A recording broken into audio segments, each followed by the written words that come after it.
and welcome to Scriptonite Reacts. I'm Scriptonite.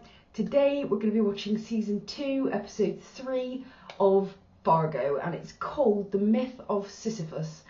And this Sisyphus is like a figure from Greek mythology, and the myth of Sisyphus actually refers to a kind of an essay that was put together by the philosopher Albert Camus. And essentially, to boil it all down, there's a very long story. There's like 4 chapters and then an appendix.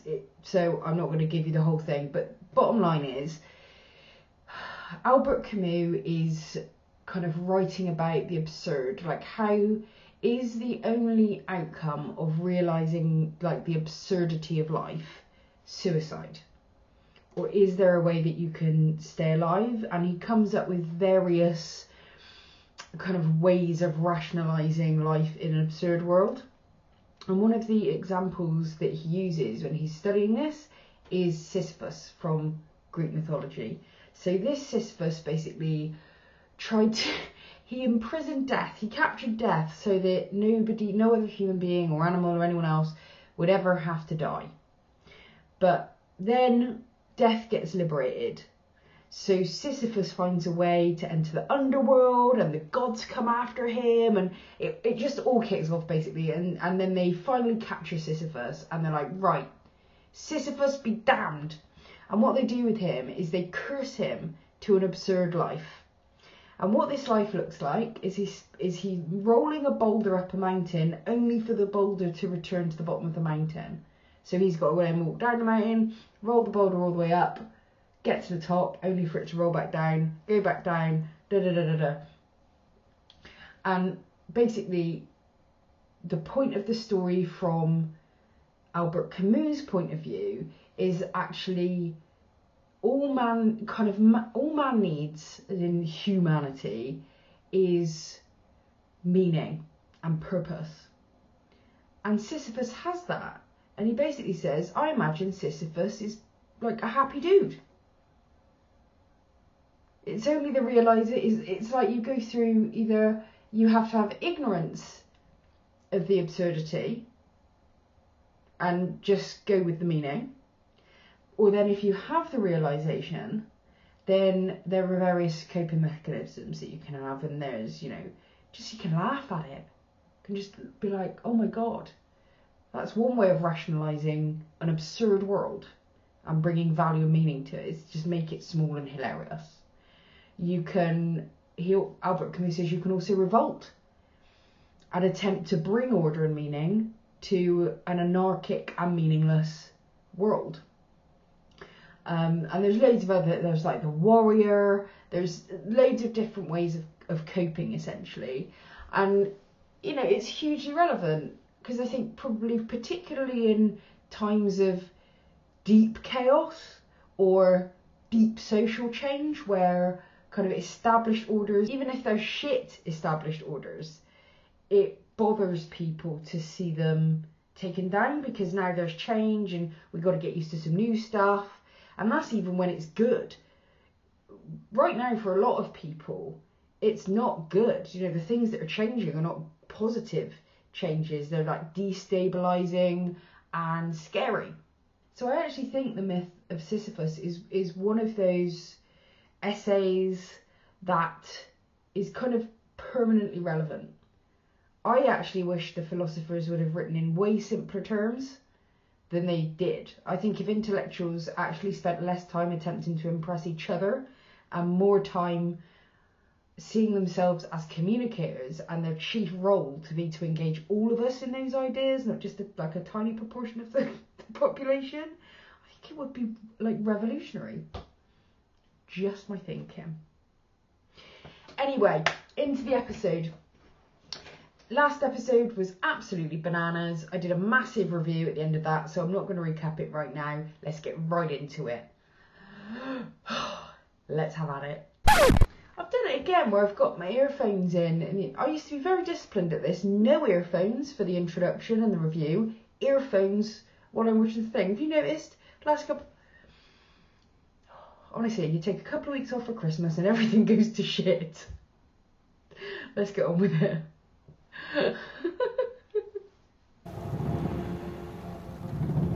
Is this Indian Joe? God, I can't see a white bunny without thinking of fucking Benjamin Linus in Lost. Come on, come on, come on! Hey!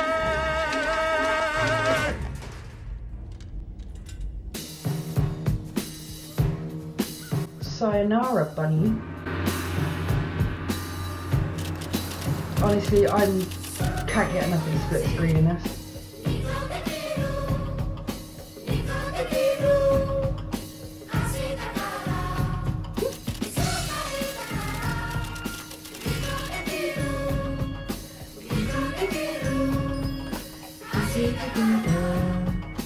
Also, music, fantastic. Molly! She's a good little child actress to be Molly. That could be that actress younger. I love you, Floyd.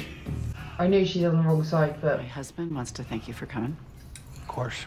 We know which side of the bread gets buttered. You know about the offer on the table? Kansas City? The money's good, you know. More than fair. Sure, but what they don't tell you is, after you sign, they take your balls with a straight razor and fatten you up like a house cat. Language. Give you a break. I'm saying, this is our business. We built it with blood and muscle. It's earned. And you can't just write a check. This family has You can't just write a check. This family has been a peacetime family since Kennedy. You think we just out of the blue pick up our guns and it's high noon? Good point. It may be we have to fight. And I'm not afraid of a war. But on my terms. As a last resort. So I need to know now. Are you with me? Yes. We're not gonna make the first move. But if these Kansas City mooks come at you shooting, we'll cut the goddamn nose off their face. Daddy's gonna set something up. I like her. I think she could end up being utterly ruthless. I'm interested. I really am interested to see where that family thing goes, because it's not obvious. Late. Sorry. Couldn't get the shampoo out of my hair. The soft water. Agree. Agree to what? It's the brand. Agree. No additives. It works hard water or soft. Feel my hair. Yeah. That's nice. So, update sis. Nothing on the Gerhardt Frau as to yes or no. I didn't expect it, but still. Research thinks that they'll stall, then pass. So we kill him. Maybe. Wow. And on the Gerhardt kid, this Rye.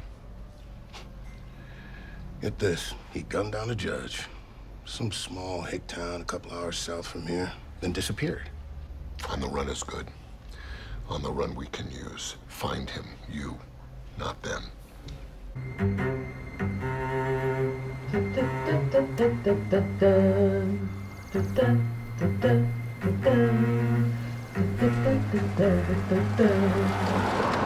Well, I'm calling because we got a print match off of that gun you found.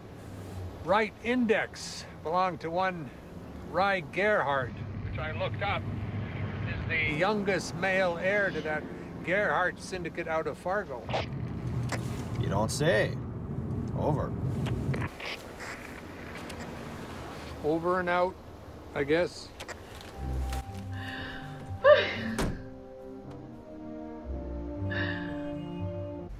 Ben Schmidt, forensics inside.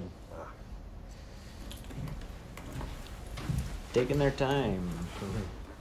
Yeah. That guy.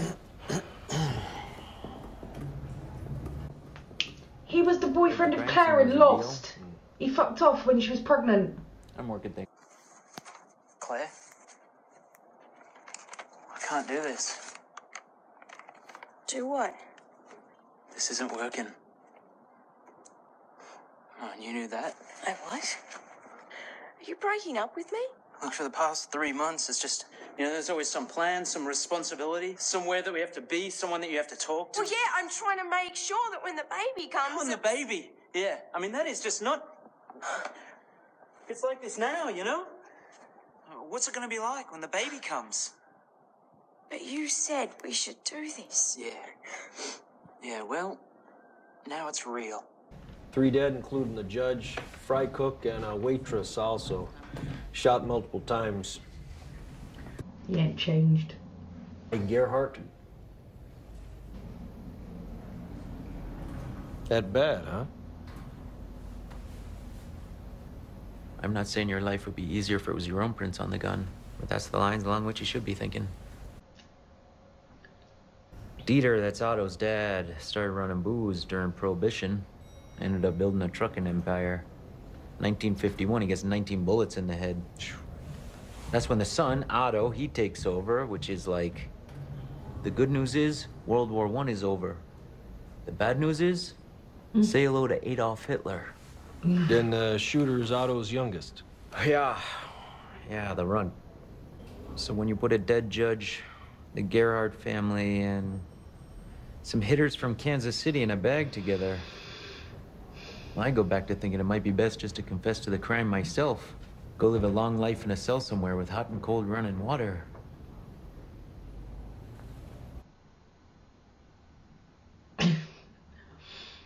Bloody hell.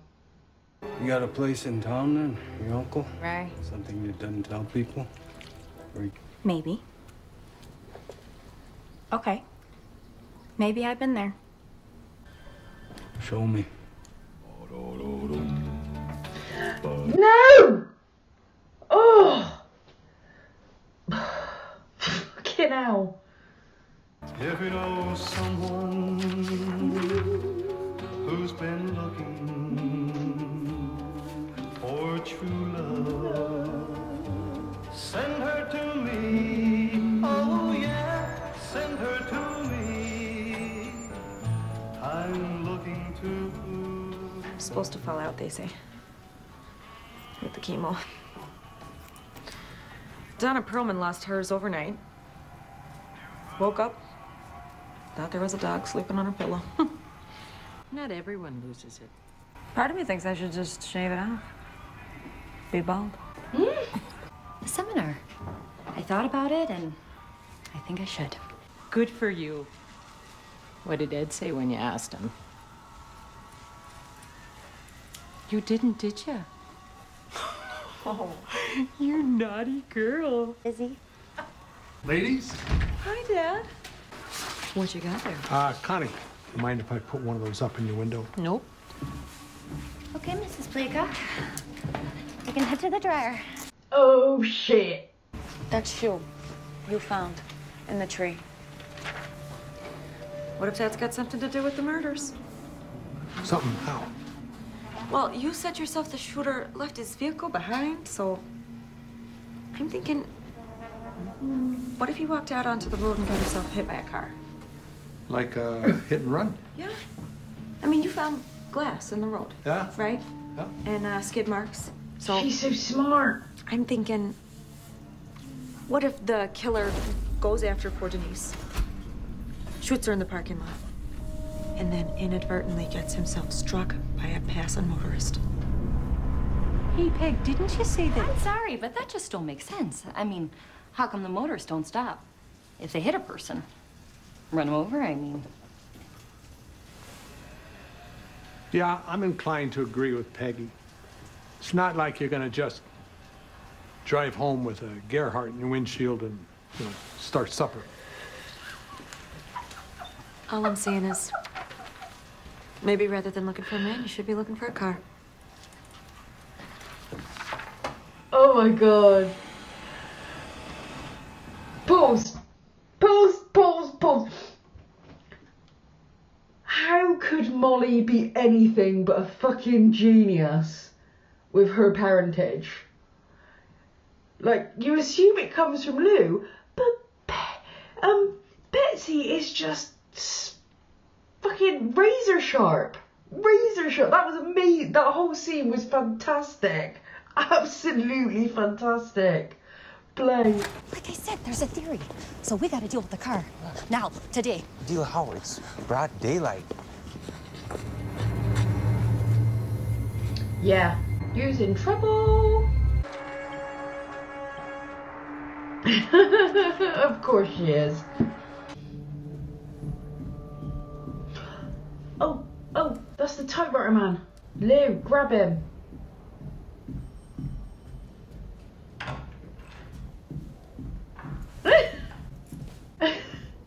Skip? That's your Christian name? Yes, sir. Skip Spring. Skip. Carriage Typewriters. Grand Skip reopening. Spring. What's got you here at court today? Well, sir, had a hearing. Is that why you went by Judge Munt's office? Did what? Oh, yeah, I heard what happened about the, Could he look any more shifty if he set out to do so? What do you think? He's a squirrely fella. Hmm. Might be worth bringing him down to the station. Digging down. Yeah, I don't. I mean, how many cases she have, our judge? Sir. Okay, Mr. Spring. You have a nice day. Okay, then. Thanks much. You better have a secondary plan, because that's ridiculous. He's clearly shifty as all fuck. Right. Let me in. And here I was, sitting on my hands. Now look what Santa brought me. Oh, shit. Mate. Oh, he's gonna get fucked right up. Oh, jeez. Rye said I got this new deal. Working with a fella downtown, so I'm thinking you're the fella downtown. Wow. My name is Skip. I just come to pay off some debts. Okay, then. Pay me. Nice. She's smart. Well, I don't actually have the money on me. Oh, really? You don't? So, He's about to get you killed. came by to not pay my uncle. Oh, shit. What do you say, Red Man? Should we have some fun? You betcha.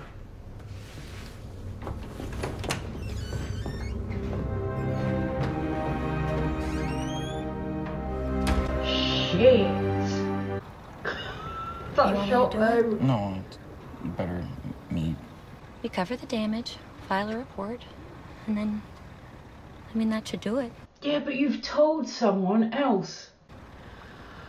We're free. It's like a night. My night. Wow. She knows how to twist his knobs, doesn't she?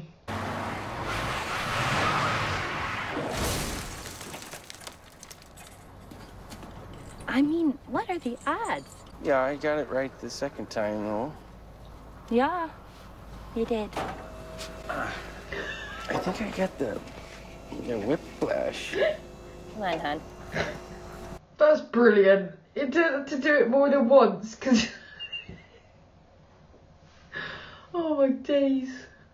Need you to go back to school tomorrow. It's gonna get inky around here for a while, most likely. Can't be worried you're gonna catch a stray. I can help. No. I promised your ma I'd keep you out of it. Get you good and educated so you can make something of yourself. I'm something already, though, aren't I? A Gerhard. Adorable. This is a top-down decision. Grandma agrees. Uncle Dad says I... Dad's got nothing to do with it. You're my son. He's got his girls, so he decides what happens to them, but you're mine. I haven't seen a man eat chicken like that since Tormund.